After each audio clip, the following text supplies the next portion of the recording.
мисалы үчүн бизге окшогон паспорту алсыз болгон өлкөлөр үчүн же жарандар үчүн дүйнөдө тар эле болушу мүмкүн. Коммунизм келбесе же орустар келбесе биз дагы эле тоо талаада тезектерип жүрмөкпүз деген бул туура эмес. Колониализм официалдуу түрдө бүттү, бирок биздин аң сезимибизде бул уланып келатканы бул туура эмес да. Деколониалдуулук көчө эле башталып кеткен неме эмес. Мисалы үчүн биз көз карандысыздыкты алганда дагы менин эң жүрөгүмдө өткөн нерсе, көп кишилер мынтип айтат да, бизге көз карандысыздык мындай белек болуп эле асмандан түшүп калганда, бизге берип койгондо депчи. Россия 24-февралда Украинага кол салганга чейин дүйнөнүн ар кайсы жеринде согуштар, конфликттер тынымсыз болуп турду. Ким өзүн кыргыз деп эсептесе жана атаса, ошонун баары кыргыз. Орус тили бир эле Россиянын тили деп кабыл албашыбыз керек.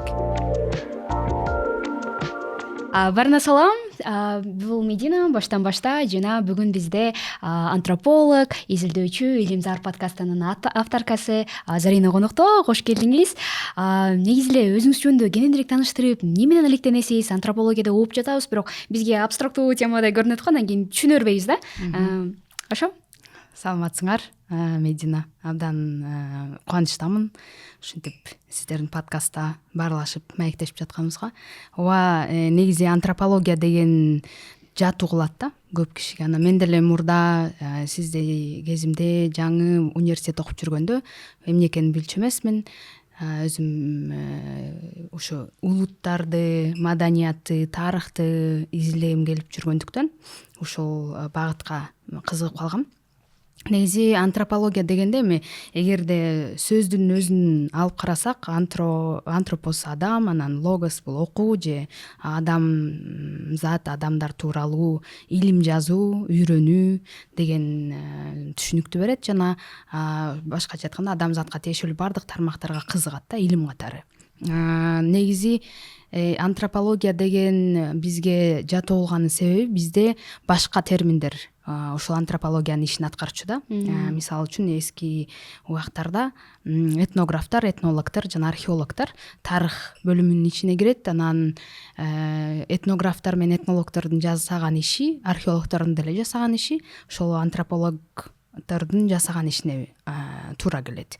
Антропология деп батышта аталып калгандыктан бизге мурдагы иштелип кеткен, изилденип жазылып жаткан эмгектерди, антропологиялык эмгектерди биз этнографиялык же этнологиялык, тарыхый деп калганбыз. Мисалы, эң эле мен дайыма айтып жүрөм, эң эле таанымал биздин Орто Азиядан чыккан этнограф бул мисалы үчүн Махмуд Кашкари.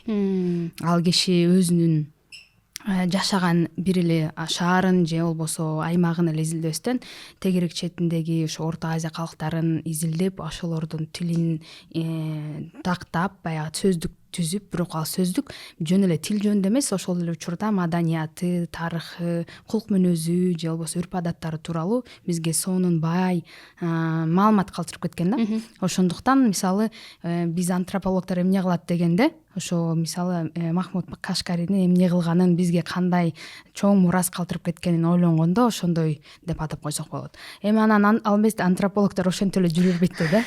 Азыр деле бар андай классикалык түрдө иштегендер, бирок азыр антропологдор ар кайсы адамзаттын жашоосуна тиешелүү ар кайсы тармактарды изилдейт. Мисалы таштанды же болбосо ичип жеп түгөтүү маданиятын, медиа антропологиясы же эме санариптик антропология дейт.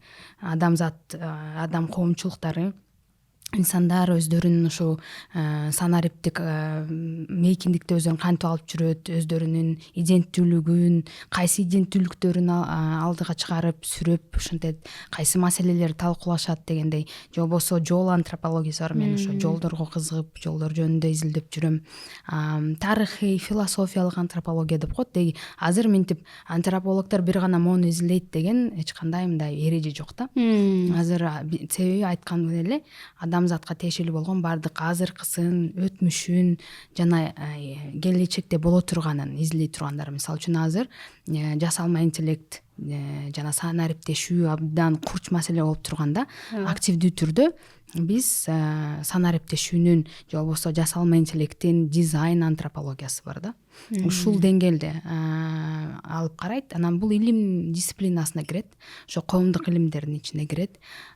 Бизде бир гана негизи формалдуу түрдө Америка университетинде, Борбор Азиядагы Америка университетинде бөлүм бар. Бирок мисалы үчүн ошо коомдук билимдер тармагында билим алгандардын баары эле кийин магистрдик иштерин эл аралык университеттерде, чет өлкөдө окуп, эгерде кызыкса ушул тармакка кирип кетсе болот да. Мындай сөзсүз түрдө эле антрополог болуш үчүн антропологияны башынан окуш кажет эмес. Мисалы үчүн сиз азыр саясаттануучу катары билим алып жатасыз, анан кийин балким саясий антропологияга өтөсүз. Саясий биздин жашообуздагы, коомубуздагы кубулуштарды, ар кандай болуп жаткан окуяларды адамдардын, жөнөкөй инсандардын көз карашы менен алардын өзүн башынан өткөргөн тажрыйбасы аркылуу изилдеп, анализдеп берүү бул сиздин ошондо максатыңыз болуп калат да. Бизде эми ошондой, анан бизде баягы метод катары да, бизде метод өзгөчөлөнөт. Мисалы үчүн социологдор сурамжылоо жүргүзөт, көп калың катмар менен иштейт. Анан ошо сурамжылоонун негизинде мынча пайыз калк мындай ойлонот, тиндей ойлонот дейт, же болбосо статистикалык маалыматтар менен иштейт, же болбосо китептер менен, медиа контент менен иштейт. Ушундай ар кандай методдор бар. Эми антропологдордун эң башкы мындай ачкыч методу бул этнография деп коет да. Башкача айтканда, биз бир маселени изилдеп жатканда, ошол маселеге тиешелүү, мисалы үчүн шаардын бир району же бир көчөсүндө болуп жаткан шаар жөнүндөгү жашоону ошол райондо же көчөдө жашап, ошол элдин күнүмдүк турмушун, ой жүгүртүүсүн баардыгын билиш үчүн, өзүбүздүн жоон терибиз менен сезиш үчүн ошол жерге барып жашап, эл менен аралашып, алардын күндөлүк турмушу кандай өтүп атат, ошонун баардыгын билип, өзүбүз тажрыйба кылып, башыбыздан өткөрүп, анан илим жасайбыз да. Бул эми балким азыркы учурда коомдук билимдерде, коомдук илимдерде эң мындай талкууга алынгандагы көп башка, мисалы үчүн дисциплиналардагы колдонгусу келген методдордун бири да. Анткени азыр мындай эме болбой калды да, мурда өткөн кылымдарда деп коелу, 20-19 кылымдарда коомдук илимдер так илимдерге атаандашкысы келип, анткени так илимдер мындай объективдүү экен депчи. Эми объективдүүлүк, нейтралдуулук деген болбойт. Адамзат тиешеси бар баардык жерде эч качан объективдүүлүк болбойт. Анан эми коомдук билимдерде экиге экини кошсо 4 болбойт. Туурабы? Бир киши менен бир киши кошулса, мисалы үчүн үй бүлө курса, 5-10 болуп кетиши мүмкүн, туурабы? Же болбосо бир кишинин 1,2 бөлүгү кайсыл? Көргөзүп бере аласызбы? Бир колу же бир колу, анан бир бармагыбы дейм да. Ушундай айта албайбыз. Анан бара баягы так илимдерге атаандашуу же болбосо өзүн өзү так илимдерге теңөө деген комплекстен арылды да. Анан коомдук билимдерде мындай сезинүү, биздин эмоциялар, биздин жоон терибиз менен сезүү, аң сезимибиз менен сезүү деген нерселерге дагы көбүрөөк көңүл бурулуп калды да. Муну мисалы үчүн биздин 5 сезимибиз аркылуу дагы биз бир нерсени изилдей алабыз. Мисалы үчүн дейли, жолдо кетип баратасыз. Сиз машинада кетип баратканда баардык денеңиз менен сезесиз жолдун кандай экенин. Туурабы? Мисалы үчүн жол баягындай неме болсо, аңгыл дөңгүл болсо, түз кете албайсыз. Демек ошол жакта аңгыл дөңгүл жолду сиз бир эле акылыңыз менен эмес, денеңиз менен да сезесиз. Же болбосо баратып машинаңыз бузулуп калса, сиз же тил жакта эмес, же бул жакта эмес, ортодо каласыз, ал жерде ачка болосуз, суусайсыз, сиз мындай мусапыр болуп каласыз да. Ошол мусапыр болуунун дагы өз башыңыздан өткөргөн бул илимий метод болуп эсептелет да. Феноменологиялык методдордун бири. Мисалы үчүн убакытты түшүнүү. Бизде мисалы үчүн ушу сиздердин негизги темаңыздар болгон деколониалдуулукта ушул дене менен өзүбүздүн бизди курчап турган чөйрөнү, убакытты сезе билүү, ушу биздин баардык мүчөлөрүбүз менен сезе билүү дарамети жана ошону жазып, ошонун үстүнөн акыл жүгүртүү дарамети бул абдан күчтүү методдордун бири да. Биз мисалы үчүн орус тилинде болсун, англис тилинде болсун, деколониалдуулук жөнүндө сүйлөшүп атканда тилин издеп жүрөбүз да, ошону кантип жазып, как мы опишем депчи. Биздин өзүбүздүн башыбыздан өткөн тажрыйбаны кантип жазып, кантип каттап калышыбыз керек депчи, жазып калтырып калышыбыз керек дегенде, бул эң күчтүү методдордун бири да. Балким жанагындай позитивисттик көз караш менен караганда, иерархиялык көз караш менен караганда так илимдерге таянып, ошолорго окшошкубуз келген позицияда болсок, анда биз муну жеришибиз мүмкүн да, ушул да болмок беле депчи.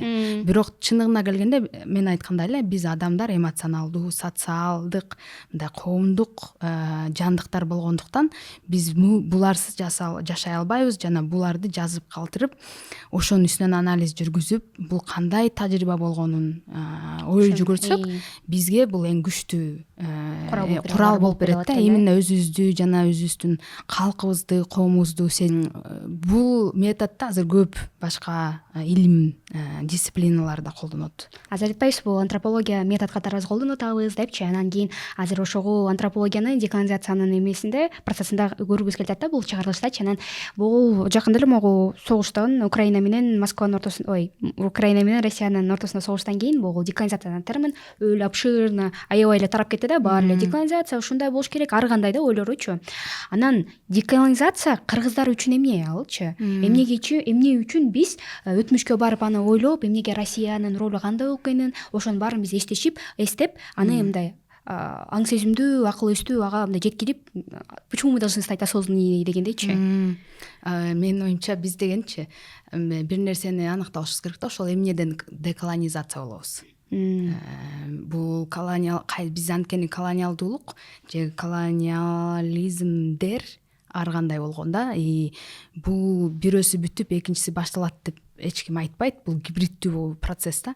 Бирөөсүнөн арылып атканда бирөөсү келе берет же 5-6 үстүнө катмар үйлө берет да, тилекке каршы. Бирок биз мындан кутула албайбыз. Биз адамзат чогуу мындай дүйнөнү алып караганда, аламды алып караганда адамзат коомчулугунун бир бөлүгү катары бүгүнкү күндөгү дүйнө иретине баш ийген болобуз. Анткени биз мисалы үчүн башка өлкөлөрсүз, башка маданияттарсыз жашай албайбыз. Изоляцияда өзүнчө эле тигинтей атам замандан бери жашай албайбыз да. Азыр тем более азыр анын үстүнө аябай укмуш күчтүү ылдамдык менен өнүгүп келаткан глобалдашуу процесси. Мурда эле бар болчу, глобалдашуу жаңы нерсе эмес. Дүйнө, алам, адамзаты дайыма эле глобалдуу болгон, бири-бири менен байланышып турган, жаралгандан беричи, же адамзат болуп Homo sapiens болгондон беричи. Ошондуктан биз өзүбүздү ушул процесстерден, ар кандай колониалдашуу же деколониалдашуу процесстеринен ажыратып карай албайбыз. Ошондуктан биз ошол агымдарга качан келгенбиз, эмне болуп келгенбиз, ошону дагы байкашыбыз керек да. Азыр биз ошо орус орус империясынын баскынчылыгы жана андан кийинки советтик доордо уланган империалисттик, колониалисттик практикаларды ошолор жөнүндө ой жүгүртүп, ошолор жөнүндө биз азыркы жашообузга бир тыянак чыгарышыбыз керек. Бул абдан маанилүү, анткени мындай азыр эми Кудайга шүкүр жакшы заманда эле жашайбыз да бир четинен. Анткени бизде кайсы бир деңгээлде маалымат жеткиликтүү. Маалымат дегенде билим маанисинде дагы знание деп коет го, англисчеси knowledge дейт.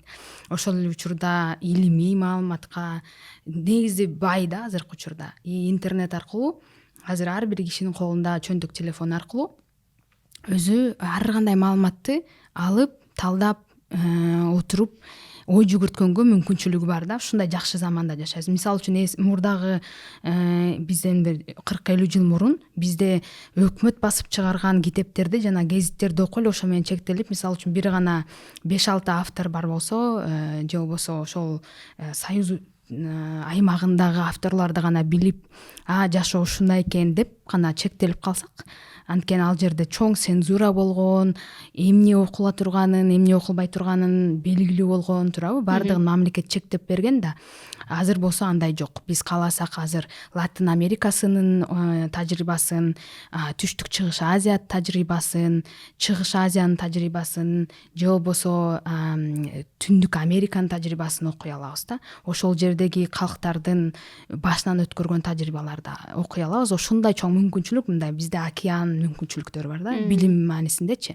Анан эми могу деколониалдуулук деген сөз, ушул терминдин тегерегинде болуп жаткан чоң чуулгандуу дискуссиялар, маектер, мунун азыр чыгышы албетте бул бирден бир реакция десек болот ошол болуп жаткан дүйнөдөгү адилетсиздиктерге жана өзгөчө Украина менен Орусиянын ортосундагы болгон согушкачы, башталып кеткен согушка.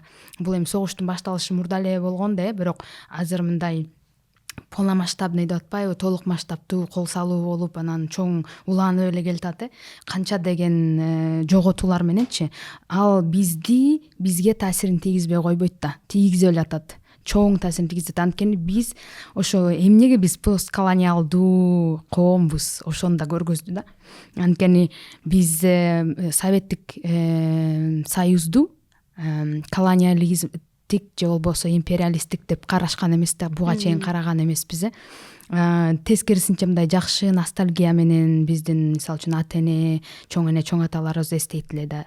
Анан азыркы учурда бизде ошо мүмкүнчүлүк бар да, ошол өтмүштү карап эмне бизге мүмкүн болгон, эмне мүмкүн болгон эмес. Анан азыр ошондой колониалдуулуктардын алдын алуу же болбосо ошол осознанный деп атпайсызбы, акыл эстүү болуу да, аң сезимдүү болуу бир болуп жаткан окуяларгачы. Бирок ошол эле учурда биз азыркы болуп жаткан колониалисттик, империалисттик процесстерге көңүл бурбай койбошубуз керек. Демек биз Россияны колонизатор деп айтсак болобу? Туура болгонбу? Азыркы учурда Украинага карата бул колониалдык, империалисттик амбицияларын ишке ашыруу үчүн кылып жаткан иши. Бул эми кылмыш деп айтабыз, кылмыш, адамзатка каршы кылмыш. Мисалы үчүн Израилдин Палестинанын ортосундагы да согуш азыр Израилдин кылып жатканы бул адамзатка кылып жаткан. Мындай согуштар, мындай кол салуулар бардык жерде да. Бир нерсени айтып коеюн, эми могу Украинага кол салуу башталганда мен Европада болуп калдым да, анан ошол жерде мондай реакция болду да. Көп узак убакыттан бери согуш боло элек болчу да, мына жарылды, башталды депчи. Анан мен де мындай hello, будто бы күтүп аткан сыяктуу болуп, жок. Эмне башка Афганистанда, Сирияда же болбосо Мьянмар, башка жерлерде болуп жаткан согуштар эч качан тынган эмес.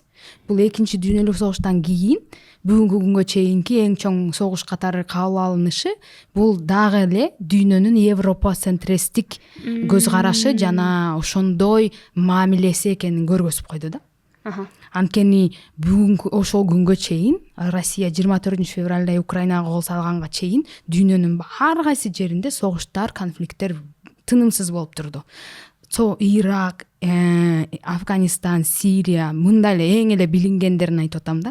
Ошол именно ошол Западтын, Батыштын активдүү иш алып барган согуштарын айтып атам да. Андан сырткары Вьетнам согушу же болбосо Камбодия, Лаодогу согуштары, булардын баары кандайдыр бир неме мындай мааниси жоктой реакция болду да. Бул биринчиден. Экинчиден биздеки деколониалдуулук дегенде ошо советтик, коммунисттик, орус империясынын баскынчылыгынан империалисттик программалары же болбосо бизге административдик, империалисттик жүргүзгөн саясаты жөнүндө ой жүгүртүүлөр, ошону колониалдуу же болбосо кыргызчада оторчулук деп аталат. Если сиз эгерде тарыхый энциклопедияларды карасаңыз, ошо колониалдуулукту оторчулук деп аташат. Жана азыр казактарда отарсыздануу деп деколониальность дегенди которуп жүрүшөт.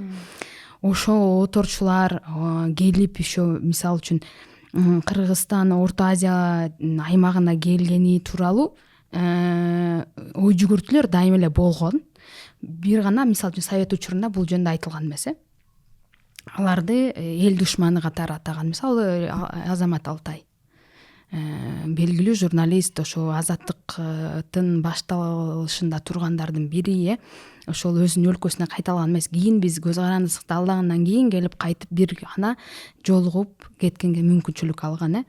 Ошол сыяктуу кишилер көп болгон да, же эл душманы деп аталган жазуучулар, анткени мындай же биздин баягы интеллигенция каймактар деп коет го, 37-38 жылдар атылып кеткендер, алардын дагы кыялы болгон да. Эми алар ойлогон да, мисалы үчүн царистик орус империясынан кутулдук. Эми ушу советтер келди, орноду. Ошол анткени советтер келип орногондо ар бир республика өзүнүн эгемендүүлүгүнө эме эгемендүү болгонго укугу бар деп айткан да, ошогон булар умтулушкан да. Анан эмне деген кишилер биздин эле Кыргызстанда эмес, Союз аймагы боюнча ошондой ой жүгүртүүлөр үчүн антиколониалдык, деколониалдык көз карандысыздыкка умтулуу үчүн, умтулгандык үчүн атылып кеткен. Ошондо кайсы бир маданияттар дагы эле башка биздин Орто Азиялык көчмөн маданияттарына салыштырганда төмөн деген дискурс уланган. Ошондуктан бизде дагы эле калктын калың катмарында эгер бизди келип Орусия басып же болбосо орустар келип бизге жол куруп, шаар куруп, тиги ГЭС куруп, ТЭЦ куруп бербесе, биз дагы эле тиги тоо талаада тезектерип, тиги бөздө жашап жүрмөкпүз деген ой жүгүртүү калыптанып калган бойдон да. Же болбосо башка империялар келип басып алмакпы деген дагы ой жүгүртүүлөр бар. Ошон үчүн эме кабыл албайт деп ойлойсузбу? Мисалы үчүн мен деле тайнеме жана айтам да, мурун айтып беришет да, биз деген тиги 100 сомго деген бир мөшөк ун, тиги 1 кило, тиги 1 мөшөк сахар, саяктан толтур, анан конфет, спичка деген тиги 45 эле тыйын болчу. Ай деген тиги деген ушундук заман, тиги Хрущевдун жылдарында болсо жанагы нан менен бутусу сүрүп калган деп ойло, биз коммунизмге жеткенбиз деп ойло макташып атпайбы? Эмнеге биз аларды, мисалы үчүн Россияны империалист, колонизатор, отурчу десек, такыр кабыл алышпайт да? Эмне себеп болушу мүмкүн буга? Биз бул жөндө ошол менимче толук кандуу изилдөө жүргүзүлгөн эмес, аны түшүнүүгө аракет болгон эмес, эми болуп атат да. Анткени ошол учурдагы балким ошо мындай репрессиялардан корккондуктан жалаң гана жакшы жактарына көңүл бурулган болушу мүмкүн. Биринчиден, экинчиден чын эле ошол замандагы бизде ал учурда чындыкты айткан эмес да. Реалдуулуктучу кайсы бир мамлекет тандаган чындыкты ошо коммунизмди биз басып тебелеп өтүп кеттирбиз деп айтат го азыр биздин чоңдорчу. Эми баарын толугу менен жаман болгон деп айтпашыбыз керек. Көптөгөн жакшы нерселерди дагы биз өзүбүздүн коомубузга алганбыз. Бирок ошону менен биз ага чейинки биздин ата бабалардын басып өткөн жолун жокко чыгарбашыбыз керек да.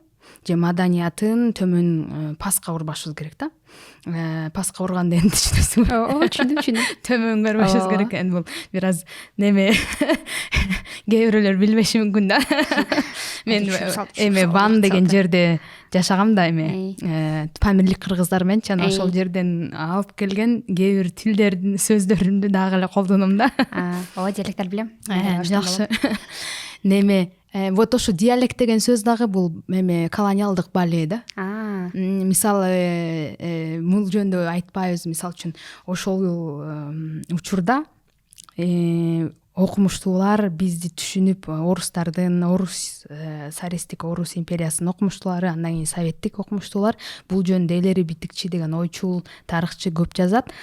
Биздин аймактарды изилдөө үчүн, өздөрүнө жеңилдетиш үчүн категорияларга бөлүп, биринчиден этносторго бөлүп, анан этностордун өз ара территорияларга же аймактарга бөлүп, анан аларды тилдерин салыштырып ушинтип атып, бизде дагы эле мындай нукура кыргызча сүйлөгөн катмар жок деп. Жок, нукура кыргызча сүйлөгөн моолар, булар болсо бузулган же аралаш кыргызчада сүйлөйт деген дагы кайсындай бир мындай эмени түзүп койгон да, карама каршылыкты. Анткени мисалы үчүн мен Памирде кыргызга жолуганбы же казактарга жолуганбы, каракалпактарга жолуганбы, алар сүйлөп атканда сону түшүнөм. Анткени биздин макал каптарыбыз да бирдей, сөздөрүбүздүн мындай чыгышында эле башкача болуп угулбаса, мисалы үчүн менде эч кандай проблема жок да башкаларды түшүнгөндө. Бул дагы биздин ошол советтик системада эң чоң неме, баарын бөлүп туруп, анан ошолорду башкарганда жеңилирээк болот деп бизди мындай немелерге бөлгөн да, кичинекей иденттүүлүктөргө, топторго бөлгөн да. Анан дагы бир жолу айткым келет да, деколониалдуулук көчө эле башталып кеткен неме эмес. Мисалы үчүн биз көз карандысыздыкты алганда дагы менин эң жүрөгүмдү өйткөн нерсе, көп кишилер мынтип айтат да, бизге көз карандысыздык мындай белек болуп эле асмандан түшүп калганда, бизге берип койгон да депчи. Бул менимче туура эмес. биздин көз карандысыз өлкө болушубуз үчүн көптөгөн кишилер жанын берген. Мисалы ошол эле Разаков, Айтматов, Арабаев, Тыныстановдор, ошол атылып кеткен калк. Анан жанагындай экинчи дүйнөлүк согушта биздин чоң ата чоң энелерибиз да тылда иштегендер. Анан эме бизде экинчи дүйнөлүк согуш дегенде эме улуу ата мекендик согуш деп аталат эмеспи? Алар бизди коргоп, биздин көз карандысызды коргош үчүн барган да, эми жөн эле тетиги Европада болуп аткан согушка орто азиялыктардын эмне тиешеси бар туурабы? Алар ошол нерсени сезишкен, биздин келечегибиз үчүн барган. Андан кийин деле бери көздөй келе берсең, көптөгөн жанагындай ошол көз карандысыздыкты эңсеген калктардын катмары болгон. Жазуучулар деле мисалы үчүн жазган текстинде подтекст катары бир көз карандысызга умтулууну берген, мисалы үчүн, же болбосо ошо колониалдык саясатты көргөзүп берген ошол эле Айтматов. ооба. Анын чыгармаларында мисалы үчүн жана эзилгендерди, ошол эле Ак кеме повестинде Орус кул, аны көптөрү айтып жүрүшөт. Бул Оруска кул деген, ошол системага толугу менен кирип, көзүн май басып, аракка тоюп алып, баягы адамзаттык негизги баалуулуктарды жоготуп койгон дегенди билдирген. Же болбосо жанагы эле эң абдан азыркы учурда ошо деколониалдуулук дискурсуна аябай терең байланышы бар маңкурт темасы.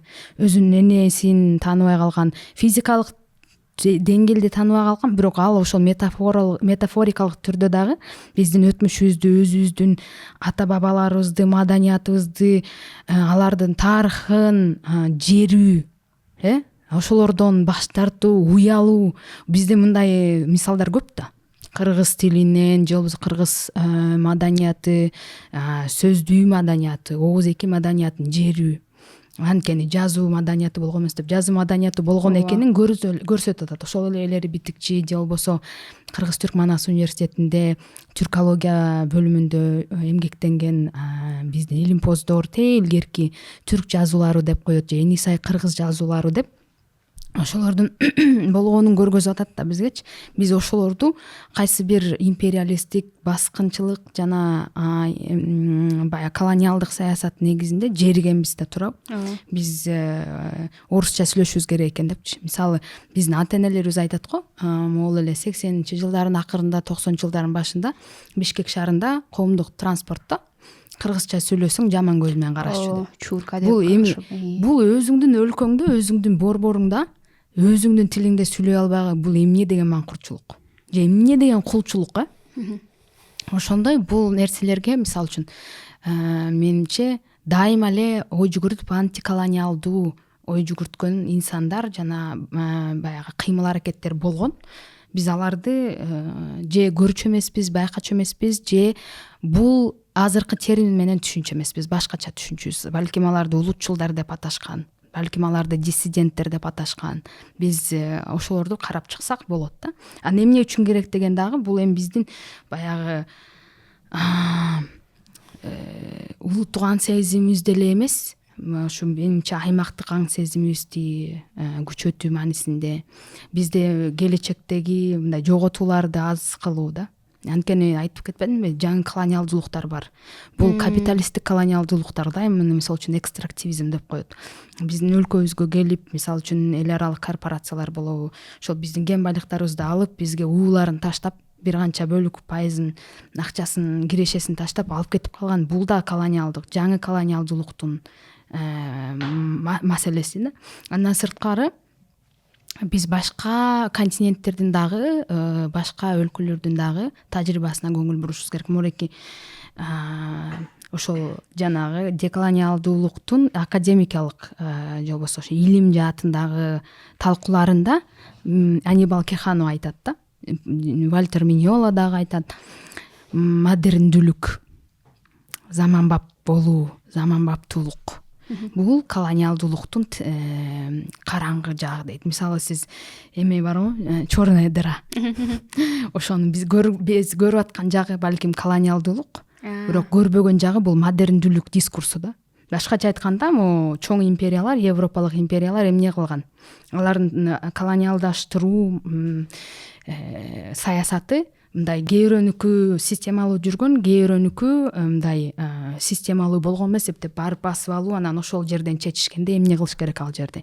Ошондуктан бир эле түрдүү колониалдуулук болгон деп айтуу болбойт. Алар ар кандай болгон, алардын өзүнүн жана империалисттик саясатына жараша болгон. Анан ошол дагы мисалы үчүн Россиянычы колонизатор катары репарация төлөшүңөр керек деп айтсак, мындай акылуубузбу? Ушинтип айтканга укугуңуз барбы? Азыр менче укугубуз болсо дагы, акыбыз болсо дагы аган биздин эркибиз жетпейт.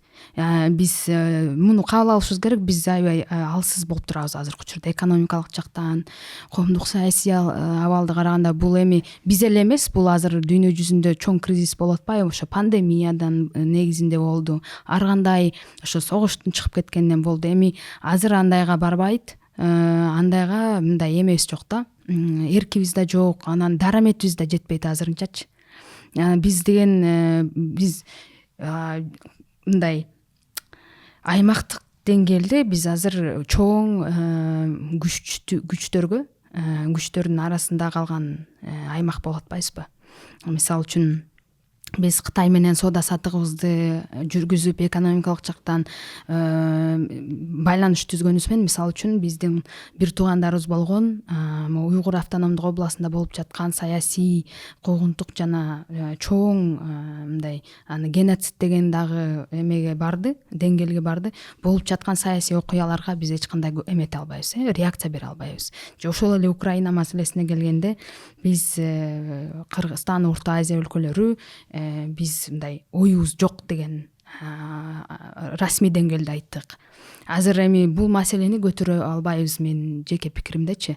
Анан ал ошондо биз экономикалык жактан эгерде көз каранды болгон учурда гана айтканга укугубуз болот экен да. Көз карандысыз болгон. Негизи качан барбы ошондой мүмкүнчүлүк?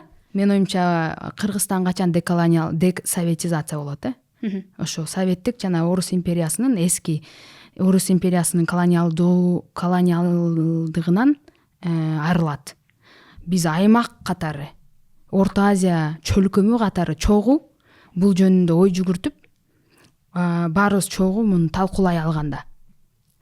Биринчиден, биз демократиялуу коомбуз.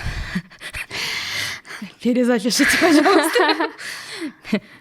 Биздин тегеректе курчап турган кошуна өлкөлөр дагы демократиялык дегенде мындай батыштын бизге таңуулаган түшүнүгүндөгү демократия эмес.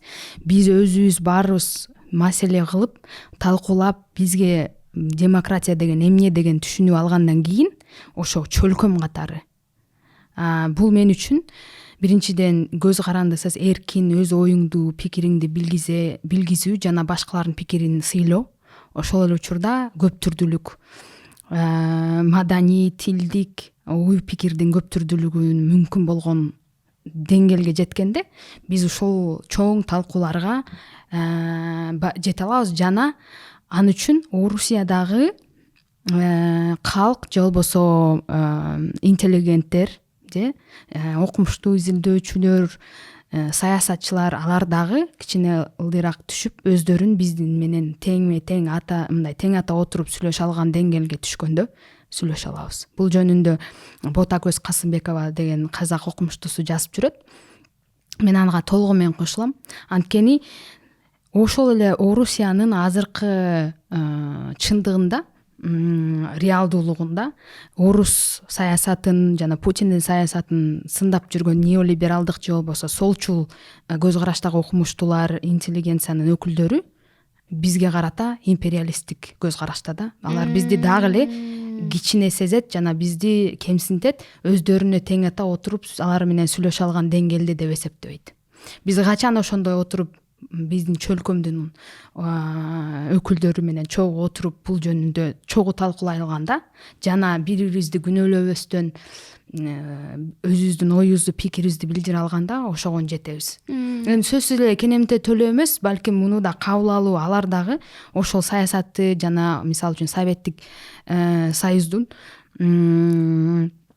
бул империализм жана колониалдуулуктун уландысы болгонун кабыл алганы эле чоң кадам болмокчу да. Бизге эми бул калкыбызга мындай деколониалдуулуктун тили жана убактысы жок да.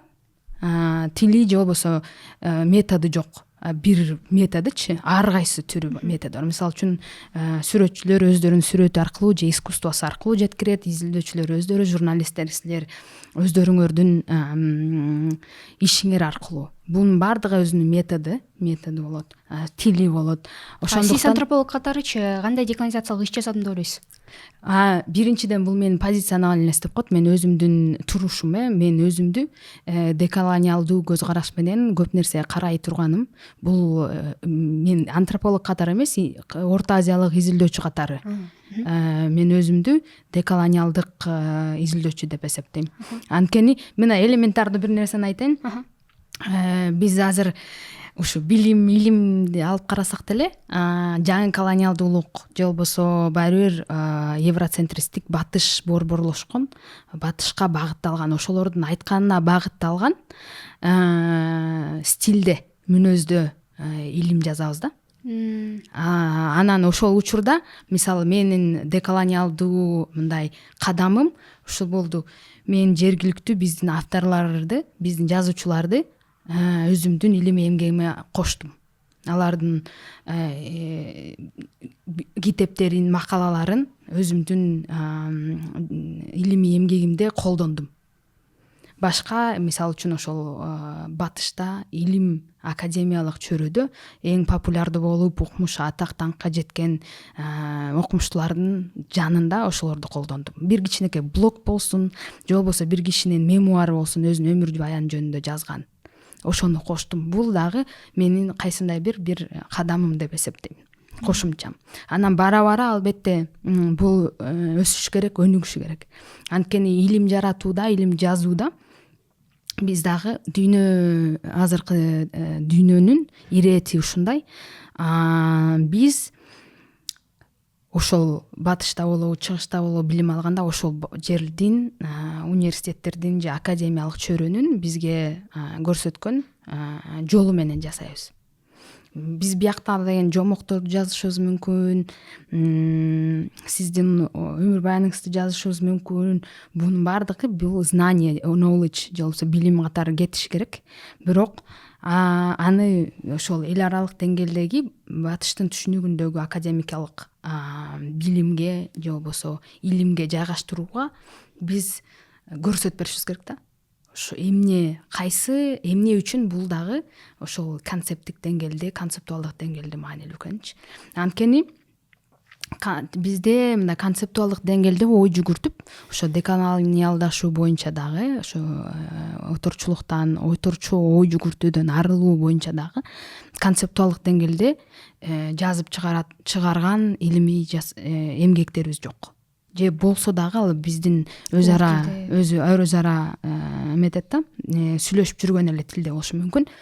Анан ошондуктан мындай Европада дагы мындай түшүнүк бар да, ошо Украина менен Россия согуш баштагандан кийин эле Орто Азиялыктар ойгоно калып, биз деколониалдашабыз деп баштады депчи.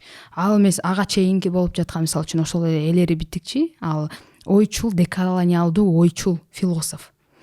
Ал деле ошолордун деңгээлинде ой жүгүртөт. Мисалы үчүн ошол эле Мадина Тластанованын деңгээлинде ой жүгүртөт. Бирок ал кыргызча, орусча элге түшүндүрүп, өзүнүн блогун жазып жүрөт. Анын теориясы бар, өзүнүн концепти бар. Бирок ал англис тилинде жарыяланбагандыгы үчүн, мисалы үчүн алар билбейт. Мисалы үчүн батышта же болбосо чыгышта деле англис тилдүү өлкөлөр билбейт, же окумуштуулар. Биздин кошуна өлкөлөр деле билбеши мүмкүн.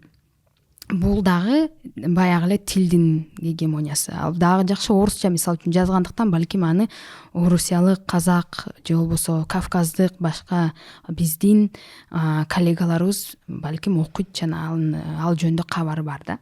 Бирок мындай алып караганда, эгерде биз өзүбүз жөнүндө эл аралык деңгээлде, академикалык чөйрөдө билгизип, анан алар менен тең ата сүйлөшүп, тартышып, мынтип талкууга түшкүбүз келсе, анда биз албетте алардын тилин да колдонуп, өзүбүздүн тажрыйбабызды айтып беришибиз керек. Бул мааниде мен ошо Мадина Тластанова бар экенин абдан кубанам. Ал эми өзү орусиялык, бирок мындай ата энесинин теги да ошо Орто Азияга тиешеси барбы, ушундай окумуштуу экен. Анан Тарылуутунан белеби? татарбы, черкезби ушундай улутунан го дейм.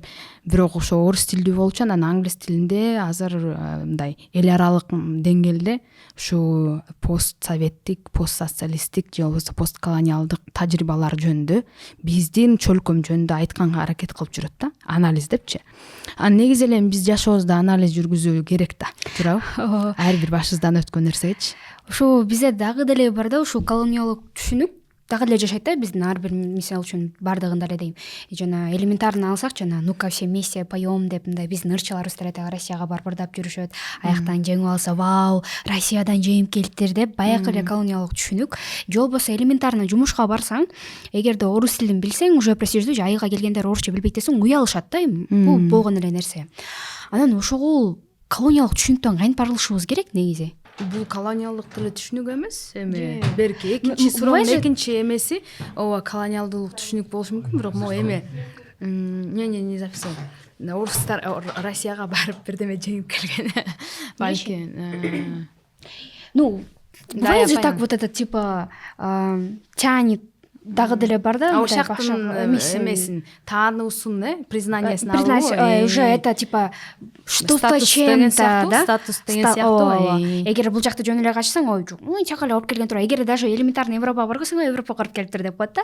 Эгерде тиги жактан Россияга барып, биринчи каналга чыкса, это популярдуу да. Популярный уже келгендин баары эле популярный болуп кетишет го бул жака келип эле. Мен айттым го ошо колониалдуулуктан бирөөсүнөн арылып атып, экинчисине баары бир кул боло беребиз да. Биринчиден, экинчиден бул жөн гана эми баары бир жалтаңдап ошол жакты карай беришибиз мүмкүн. Биз ал жакта биздин 1 миллиондон ашык мигрантыбыз бар. Биринчиден, экинчиден бул тил билүү, мисалы үчүн мен бул жерден Диана Кудайбергенге кошунам да. Орус тили бир эле Россиянын тили деп кабыл албашыбыз керек. Биз ошондо да деколониалдуу ойлонгон болобуз да. Биздин өзүбүздүн орус тилибиз бар да. Мен көп айтат акцент менен сүйлөйсүң деп. Жана эмне акцент десең айтып бере албайт да. Орусча сүйлөп атканда акцент менен сүйлөйсүң деп айтышат да. Микс деп коет. Англисче, түркчө, кыргызчанын микси депчи. Анан негизи ошол Диана айткандан кийин анан уялбай мен деле орусча сүйлөп атканда акцент менен эле сүйлөп калдым да. Мурда орусча акцентсиз сүйлөшүш керек го деп аракет кыла берчүмүн да.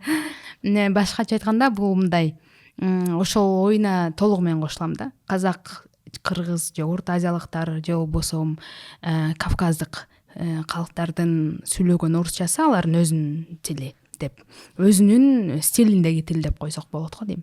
Ал эми мореки албетте бул структуралык нерсе болуп атпайбы, жумушка албай коюу, эгер орусча билбесең же болбосо орусча билбегендер шылдыңдоо. Азыр тескери болуп калган, Азыр кыргызча билбесең башталды, ооба. Кыргызча билбегендерди шылдыңдоо, алар анан бул да канчалык деңгээлде туура деп ойлойм да. Туурабы? Негизи эле мисалы үчүн орусча билбегендер дагы өзүнүн мындай комплексный неполноценность аларда башталат да. Бизде дагы мындай сыяктуу болуп, жанагы мобилизация учурунда орустар келгенде, ой, биз деле ушинтпедик деп булар да шылдыңдоо сыяктуу болуп башталган. Анан азыр болсо вот орус тилдүүлөр кыргызча өйрөнүп баштаганда, кыргызда именно кыргыз тилдүү тарапта мындай басмырлоо сыяктуу болуп жатканда, шылдыңдоо болуп, ой, ушуну сөздү да билбейсиңби деген сыяктуучу.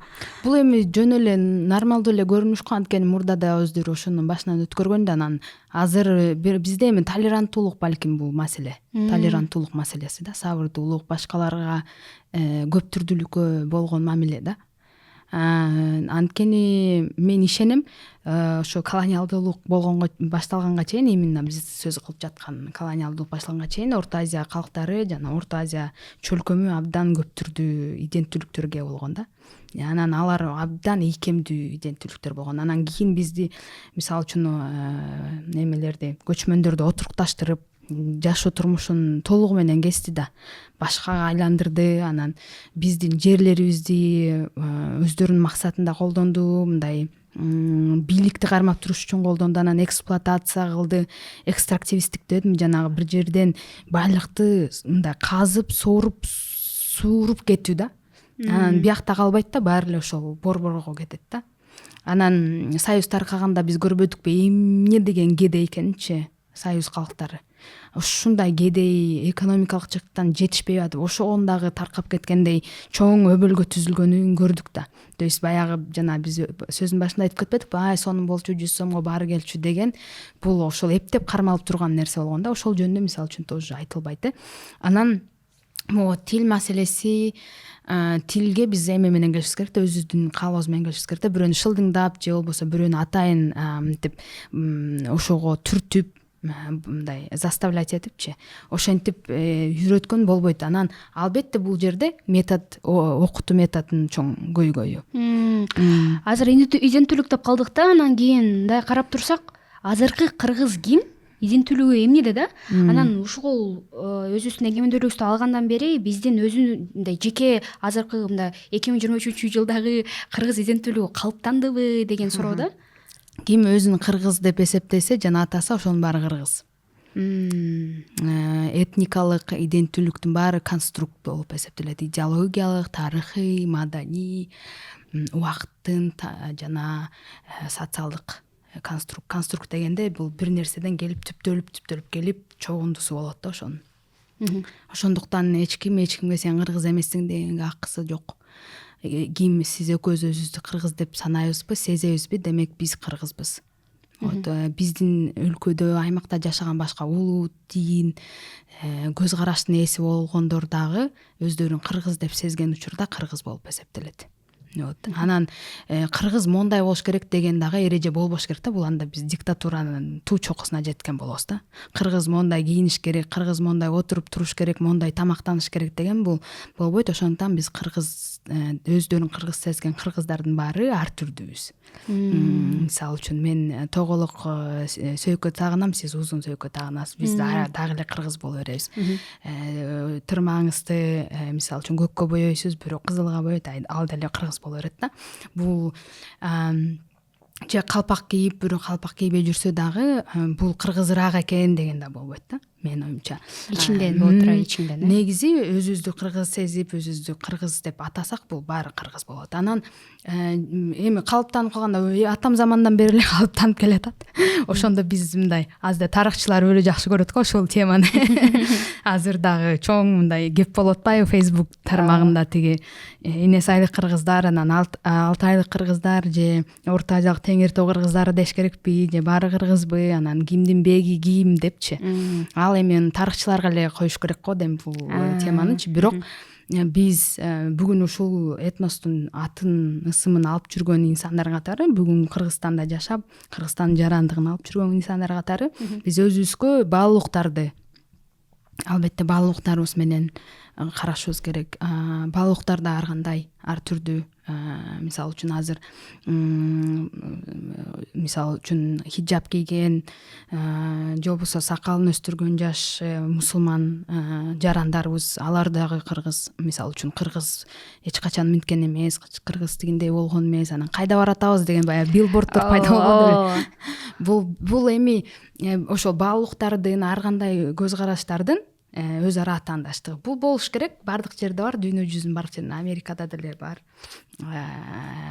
Европада, Азиянын башка өлкөлөрүндө деле бар. Бул процесс өтчү, кетчү процесс экен. Албетте. Бирок бул дагы мисалы үчүн ошо тема болду го, ошо кантип деколониалдуулук эмнеге керек, анан кантип деколониалдашабыз деген темада бизде жооп жок да.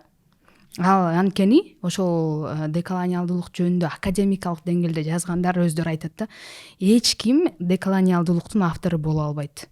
Жана меники туура, сеники туура эмес дей албайт. Сиз эртеңден баштап мисалы үчүн бир гана кыргызча сүйлөйм, ушул деколониалдуулук менин деколониалдуулугум десеңиз, сиздики да туура болот. Мен болсо жана антип айттым го, кыргыз авторлорун өзүмдүн илимий эмгегиме кошуп жаздым. Бул да менин өзүмдүн деколониалдуулук тилим жана актым да, кыймыл аракетим. Башкача айтканда, эч ким бизге таңуулай албайт. Силер монткенде деколониалдашасыңар депчи. Же болбосо монткенде оңолосуңар. маңкурт болбой каласыңар деп мунуга өзүбүз жетебиз. Мисалы үчүн сиздердин демилге бул эң чоң мисалы үчүн кадам деп ойлойм. Ушундай демилгелер өз ара мисалы үчүн сүрөтчүлөр өзүнчө, ырчылар өзүнчө ушул жөнүндө ой жүгүртүп, кайсындай бир иш жасап атса, бир нерсе ыр чыгарып атат, силердики ушундай талкуулар жүргүзүлүп атат, бирөөлөр илим жазып атат. Ошонун баардыгы ошол аракет болуп эсептелет. Ошондуктан ал эме деколониалдуулук бул эме эмес да, теорияда эмес, концепттагы эмес, бул ошон үчүн опция, сизге тандоо болуп эсептелет. Каалагандай тандайсыз, жолун, тилин, методун, жыйынтыгы дагы ар кандай болушу мүмкүн да. Азыр бизде эме болуп калды го, деколонизация десең эле равно русофобия деп эле калышты го, ушул сыяктуу мындай көп тарап кетти да. Буга кандай комментарий бере аласыз?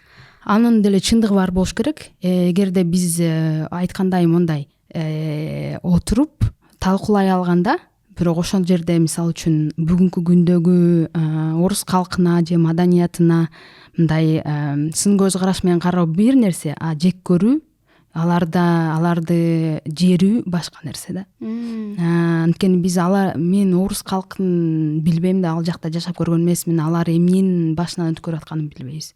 Алар ушул азыркы жүргүзүлүп жаткан саясатка эмнеден макул болуп, эмнеге каршы тура албай атканын дагы билбейбиз. Эми аны анализ кылгандар бар деңизчи. Бирок жек көрүү жана сын пикирди айырмалай билиш керек го дейм да. Мисалы үчүн биз азыр туруп эле баягы улутчулдук сезимдерди ойготуп жек көрүп салсак дагы болбойт. Эми жек көрсөм мен жек көрөт элем го. Анткени менин бүт бардык өзүмдүн ата бабаларым баары 1916 жылы ошол үркүндө курман болуп эптеп тиги уйгур жергесине барып, анан бир экөө эле кайтып келгендер да. Болбосо мен ошол карап көрсөңүз бүт ата бабаларымдын, энелеримдин көбү ошол жерден өтүп кеткен. Ошол аман калган бир экөөдөн анан биз тарадык да, туурабы? Мындайча айтканда бизде мындай муундан муунга өткөн травма бар болушу керек да. Бирок бул бүгүнкү күндө менин орус досторумду, курбуларымды жек көрүүгө өбүлгө түзбөш керек, же болбосо түртпөш керек да мени. Анан айтып өтүшөт го, мындай дагы кеп бар, көп айтып калышат, мындай жөнөкөй эле алганда менин мугалимдерим эле да, анан кийин эгерде Россия болбосо баягы эле мындай колониалдык түшүнүктө эмне кылабыз, Афганистан болуп кетмекпиз дегендер бар. Кээ бир классташтар эми одногруппниктерим дагы бар. Мен деген коммунизм жакшыраак болчу азыр деген, айтып атпайбызбы, капитализм башталды, эмелердин адамдардын ортосундагы социалдык класстар аябай эле өсүп кетти да, анан кийин ошол убакта сразу башташат. Социализм жакшы болчу, мында адамдардын баары теңдүүлүк болгон, анан эгерде тиги Британия келсе, силер басып өлмөксүңөр деген сыяктуучу. Анан ушул бул мифпи же чын эле эмне болмок элек дейм да, эгер Россия билбейбиз эмне болмокпуз. Анткени тарыхта мындай болбойт да. Мондай болбой калганда эмне болмок депчи. Антип суроо бул мындай кылмыш да тарыхтачы. Биз эч качан аны билбейбиз. Балким параллель дүйнөлөрдө болуп аткандыр, башка сценарий. Ыктымалдуулуктар теориясын алып карасакчы. Биринчиден мореки коммунисттик же болбосо социалисттик көз карашка ээ болуш жаман эмес мындай мааниде. Эгер эми идеологиялык баалуулуктар тармагына алгандачы, мисалы үчүн солчулдар, алар эми жаман кишилер же жаман деп айтпашыбыз керек да, менин оюмча. Бирок ошо силердин группалаштары жапжаш болуп алып коммунизмди көрбөй туруп бар ошо окуп алып анан же ата энесинен үйрөнгөндөр болсо керек. Романтизация бир аз. Ал ошол жогоруда айтып өткөндөй эле баягы неме да. Биз көрбөй же байкабай же биздин ата энелерибизге көрсөтпөгөн жагы да ошону билишпейт да бизде. Мисалы үчүн коммунизм келбесе же орустар келбесе биз дагы эле тоо талаада тезектерип жүрмөкпүз деген бул туура эмес. Биз билбейбиз кандай болмок биринчиден. Ага чейин бизде маданият болгон эмес, бизде инфраструктура шаарлар болгон эмес деген да бул калп. Бизде болгон шаарлар, мисалы үчүн Кашкар, Бухара, Бишкек, бул шаарлар болгон. Отурукташкан калктар болгон, көчмөндөр өздөрүнүн философиялык жашоо мүнөзүн ошо жүргүзүп келген. көчүп конуу бул жашоо стили болгон, бул да маданият болгон. Бизде ошол айттым го жана ата бабаларыбыздын ошо отурукташканга чейинки жашоосун тарыхын жерүү бул ошол эң чоң маселе да. Колониализм официалдуу түрдө бүттү, бирок биздин аң сезимибизде бул уланып келатканы бул туура эмес да. Мисалы үчүн бир калктар бул да ошол туура эмес жана эң эле чоң адамзаттын тарыхындагы кылмыштардын жасалышына себепкер болгон түшүнүктөрдүн бири да. Мисалы кайсы бир өлкө же кайсы бир коомчулук ошол европалык батыштык жашоо стилинде жашабаса, отурукташып үйлөрдө жашабаса, мисалы үчүн көчүп конуп жүрсө же болбосо талааларда жыйым терим менен жашаган болсо, алар цивилизациядан артта калган жана биз цивилизацияларга жеткиребиз аларды деп, аларды кулчулукка жана аларды мындай эксперименталдык бир немсе катары мамиле кылуу расизмге алып келген. Расизмдин негизги эмеси ошо кулчулук. Биз азыр бул нерсе менен азыркы учурда эми бизге күрөшкөнгө чоң мүмкүнчүлүктөр бар деп жана башында айтып кетпедимби? Бирок бул мындай да, биологиялык түрдө адамзаты ушинтип эволюция менен өнүккөн деп түшүнөт да. Демек коомдор, маданияттар да ушинтип өнүгөт деп түшүнгөн да. Анан ошондо коомдордун маданияттарынын иерархиясын жаратышкан. Бул атайын жаратылган нерсе болуп атпайбы? Саясат. Бул колониализмдер эмнеге пайда болгон? Ошол империялар өсүп, анан бир жерлерди барып басып алуу, каратуу, бирок ошол жерлердеги байлыктарды чыгарып кетүү. Же болбосо эгерде бул эме амбиция да болгон, ошо империалисттик амбициячы. Кетти окшойт. Кете калды. То есть башкача айтканда ошол иерархиялык ой жүгүртүү, эволюциялык ой жүгүртүү кайсы бир өлкөлөрдүн, кайсы бир империялардын, коомдордун башка коомдордон жакшыраак экенин мындай актап, анан ошолорду башкалардын үстүнөн үстөмдүк кылганга укук берди деген түшүнүк менен көптөгөн кылмыштар, геноцидтер, ошол эле бизде Казакстанда жана ошол Украинада болуп өткөн ачарчылык, жут деп коет, ошол маселелерге себеп болгон да, ошондой маселелерге. То есть башкача айтканда бул көчмөндөр кырылып өлүп калса эчтеке болбойт, анткени алардын жашоосу эч нерсеге тете эмес, бирок ал жер калат, аймак калат. Ошол аймакка биз ушуну кылабыз. Мисалы үчүн нуклеардык бомбаны сынайбыз, же болбосо пахта өстүрөбүз, же болбосо Байконурду курабыз, же болбосо ГЭС курабыз. Анткени алга чейин ал жер пустота, эч нерсе жок болчу, ээн талаа болчу депчи. Кандайча ээн талаа болчу. Муну элер битикчи да жазып жүрөт. Ал жерде элдер жашаган, көчүп конгон, биздин ата бабаларыбыздын сөөктөрү коюлган дегендейчи. Бул нерседен арылышыбыз керек. Жана бүгүнкү күндө ошондой кылбаш үчүн, мисалы үчүн ошентип оозубузду ачып бир тоону бирөөгө кен байлыгын иштеп, бизге уусун таштап кете бер дегенге уруксат бербөөгө бизге аракет болот да, ошону түшүнгөндө. Анткени биз жаратылыш менен бирге болгонбуз да.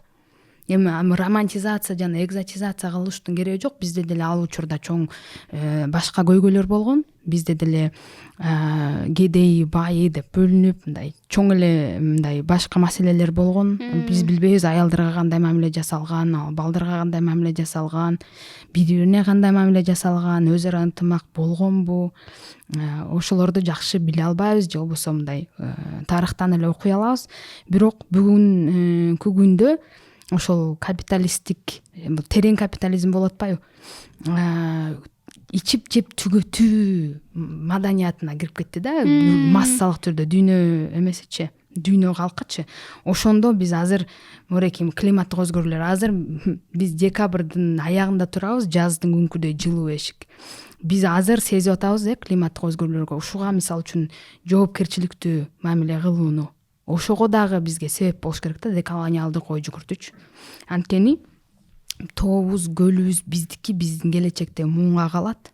Анан келечекте мореки биздин аймакта кандай конфликттер чыгышы болорун азыртан эле прогноз кылып айткандар бар. Ошону алдын алуу үчүн биз колубуздан келишинче ушул колониалдык тажрыйбаны ой жүгүртүп, ошону түшүнүп, анан биз тыянактарды чыгарып, ошого уруксат бербешибиз керек да кайталанышына. Эртең деңиздер солуп калбашы керек, мөңгүлөрдүн баары эрип кетпеши керек. Бул мына ушул нерсенин баары чынын айтканда 30-20 жылдардагы ошол учурдагы бийликтин кабыл алган чечимдери койгон колунун негизинде азыр биз жыйынтыгын көрүп атпайбызбы? Жайында суу жок. Бизде могу шаарда азыр жок болуп калды. Азыр бизде мына кышында кар жок. Ошол учурда кабыл алынган чечимдердин негизинде бизде мореки чек арадагы маселелер, суу маселелери, климаттык маселелер бүт. Бирок ошол учурда биз албетте дүйнөлүк адамзаттын коомчулугунан өзүбүздү ажыратып алып карай албайбыз. Биз жакшы мамиле кылыш үчүн биздин тегерегибиздеги өлкөлөр да ошондой мамиле кылыш керек да. Буга эми Да. Неме мындай кандай десем, биз экөөбүз түшүнүшүбүз мүмкүн, анан жалпы мисалы үчүн бизден чечим кабыл алуучу инсандар түшүнбөсө анда. Да. Окей. Анан азыр биз деген көбүнчө сүйлөшүп атабыз да мындай Россиянын тийгизген бизге таасири, там биздин алган алардан травмаларыбыз, ошол эле колониалдык түшүнүктөрдөчү. Бирок ошентсе дагы Россия империясынын же ошол эле СССРдин бир келтирген пайдасы бардыр, бир нерсе алып келиштиби, кандай пайдасы болду эле алардын? Карасак болобу? Мисалы үчүн, же болбосо жана мисалы үчүн Россия бул империя да. Империянын ошо эволюция болуп, ошол империализмди жеңип, жанагы мисалы үчүн ошол эле падышасын кетип, жаңы бир системаны курганы бул бир эволюция да. Балким бул алардын бир жеңиши сыяктуу. Жок, бул революция болгон. Же ошол эволюционный революция. Но мне кажется, вот это тоже Россиянын ошол жеңилип, то есть империалистик Россия жеңилген жок. То есть имеется в виду империализм, их же могул. Империя жеңилди. Царистик режим кулады. Царистик режим кулады, бирок империализм кеткен жок да. Ошон үчүн бизде баягы ошо практика уланды да. Репрессиялар, ошол бийликти кармап туруу, ошол эле жерлерден периферия катары мамиле кылуу, теңчилик болгон жок. Ошол мисалы үчүн баары теңчилик болгон, анан баары бири-бирине жакшы мамиле кылган деген бул дагы жасалма болуп атпайбы? Чындыгына келгенде эң маанилүү постторго, административдик саясий постторго белгилүү инсандар, белгилүү улуттун өкүлдөрү гана коюлган. Анан бизден чыккан лидерлер эч качан, мисалы үчүн, ошо Хрущевдун же Брежневдин ордуна кандидат боло алган эмес. Эмнеге боло тургандай кандидаттар чыккан болушу мүмкүн. Ошондой бул айтканда эле баягы эл үчүн жасалган бир чындык бар болчу, жаратылган. Ошол чындыкка ишендирилген пропаганда аркылуу, ал эми чындык биздин башка чындыктарда, инсандардын жашоо күндүлүк турмушундагы чындыктарда адилетсиздик, теңсиздик күчтүүрөөк болгон. Ошол эле жанагы коомдук транспорттогу тил маселеси же университеттердеги тил маселеси. Эгерде шаар жергесине келип орус тилинде сүйлөй албасаң, бул ар кандай сөздөр менен аталгансың, өзүңдүн жериңде туруп, өзүңдүн каалагандай жашооңду жашай алган эмессиң, дин тутумуна, кайсы бир диндик же болбосо идеологиялык көз карашка мүмкүнчүлүк берген эмес дегендейчи. Албетте мисалы айтышат, билимди айтышат эң жакшы жактарын деп. Анан балким аялдардын эмансипациясын айтсак болот. Бирок ал аялдардан эмансипация ушундай түрдө болгоңар келеби деп сурады эле, биз билбейбиз. Мисалы үчүн балким Ферганадагы аялдар ошол хиджабын кийип алып эле эмансипация болгусу келгендир. Бирок ал жерде чоң пропаганда жүргөн, баягы жолукту чечип ыргыткыла, тиги мындай кийингиле, тиндей кийингиле депчи. Же болбосо эркин болуш үчүн мондай болуш керек деп, же советтик адамды курганга аракет кылган да бул. Ошол учурда билим алганда ага чейинки биздин жашоо турмушубуздагы тажрыйбабыз билим катары эсептелген эмес. Анан биз белгилүү бир программага тиешелүү жазууну билгенде кат тааныган деп. баштаганбыз, ага чейин тааныган эмес деп. Болбосо бизде медреселер болгон, же болбосо мисалы үчүн жадиттик кыймылдарды алып карасаңыз, учурунда ошо мусулман интеллигенциясы Орто Азиядагы муну көбүнчө могу Фергана же өзбек, бүгүнкү күндөгү Өзбекстандын аймагында болгон деп эсептейт. Бирок Аида Кубатова деген тарыхчы эжекебиз ушул биздин Токмок, Каракол сыяктуу шаарларда дагы жадиттик маанайдагы мектептер болгонун, театр кружоктору болгонун айтып изилдеп келет.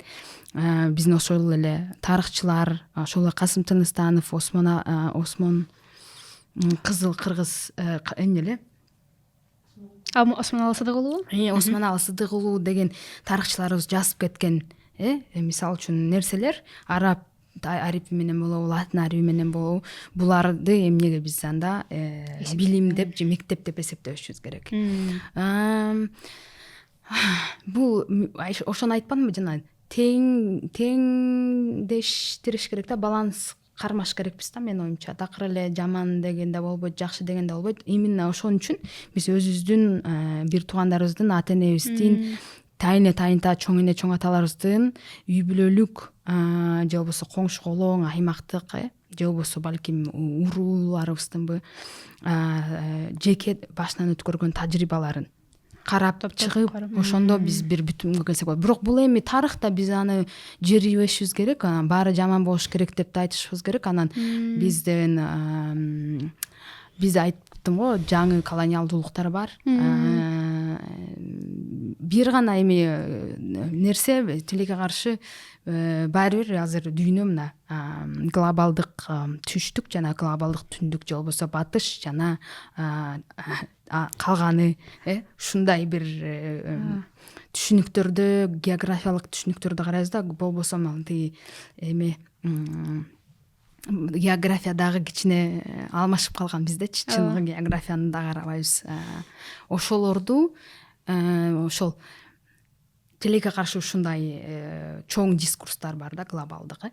Бирок жергиликтүү биздин өзүбүздүн дискурстар дагы да маанилүү болуш керек да. Эми кимге эмнени далилдегибиз келип атат, ошону да билип алышыбыз керек да. Биз эмне орустарга эле таарынып эле далилдей беребизби, биз кыйынбыз, биз силер жогору кыйын болгонбуз депчи.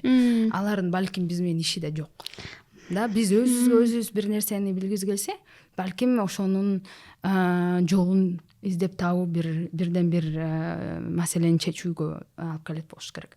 Жана ошондо да бул эмнеге керек, бизге өзүбүзгө ошону сурап алышыбыз керек. Мисалы үчүн азыркы учурда көптөгөн жаштар чет жака кетип калгысы келип, мисалы үчүн азыр Америкага быйыл Кыргызстандан өткөндөрдүн санын айтып жатышат го, 70 миңге чейин деп, 20 миңден 70 миңге чейин деп. Алардын мисалы үчүн максаты эмне? Туурабы? Бул кандай эме жыйынтыкты алып келет? Бизде мындай айтып атпаймынбы, катмарланып башка нерселер да болуп жатат да. Биз пока биз экөөбүз ошо өтмүштү сүйлөшкөнчө башкалар кетип калды. Да, эмнеге кетип атат? Ал жакта өзүнүн чоң маселелери бар. Эми ар бир коом мисалы үчүн өзүнө чечиш керек. Жана эми бул билин балким. Да. Вот последний вопрос. Да. Вот айтып атабыз, азыр кетип атат, баары эле качып атат, кээ бирлер ишенип атат дагы деле. Ошо колониядан кийинки травма менен эмне кылышыбыз керек жана биз өзүбүздүн аң сезимибизди кантип деколонизация керек? Ушу жантан бери ушу айткан нерселерди эске алышыбыз керек го дейм. Мисалы эме бирөө кетет, бирөө келет дегендей. Бирөө калат.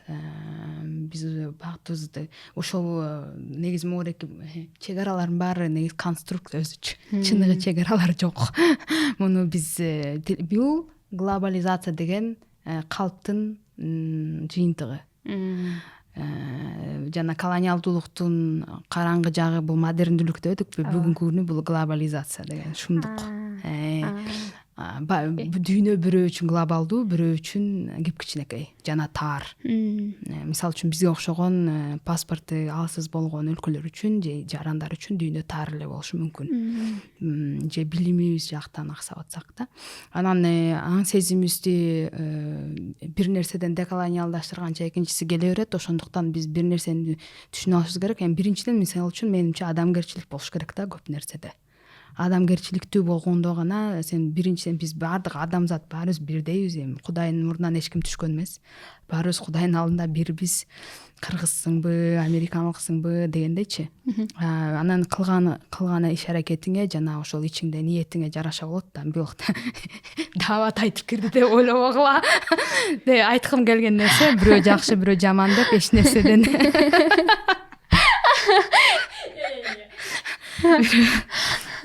бирөөнү жакшы бирөөнү жаман деп баягы нерсеге келбейбиз го дейм да. Бирок биздин өзүбүздүн тажрыйбабызды билүү, ой жүгүртүү маанилүү. Ошонун жыйынтыгында бир тыянакка келүү. Бирок бизде ошол баары рефлексия жүргүзгөндү менимче билбейбиз. Ой пикир, сын ой жүгүртүүнү же болбосо аналитикалык ой жүгүртүүнү эмнегедир бизде мектепте жакшы үйрөнбөйбүз.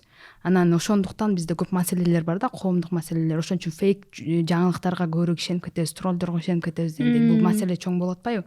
Өзгөчө шайлоо учурунда болсун же саясий кайсындай бир көйгөй болуп аткан учурда болсунчу. Ошондо эле менимче рефлексия жүргүзүп, өткөндөгү кылган болгон иштерден, тажрыйбабыздан бир сабак алып, кийинкисине кайталабаганга аракет кылуу жок да. Эми бул бизде эле эмес, балким бүт эле адамзат тарыхында го дейм. Балким бул адамдардын эмеси. Сущность деген сыяктуу. Ичинде өзүндө бардыр. Чоң рахмат, Зарина. Чоң рахмат сизге. Сиздер менен бүгүн Одеколон подкасты болду. Жана бизде бүгүн конокто Зарина айым. Эгер биздин бүгүнкү чарылышы жакса, комментарий жазып бөлүшкөндү унутпаңыздар. Анда кийинки чарылышта көрүшкөнчө.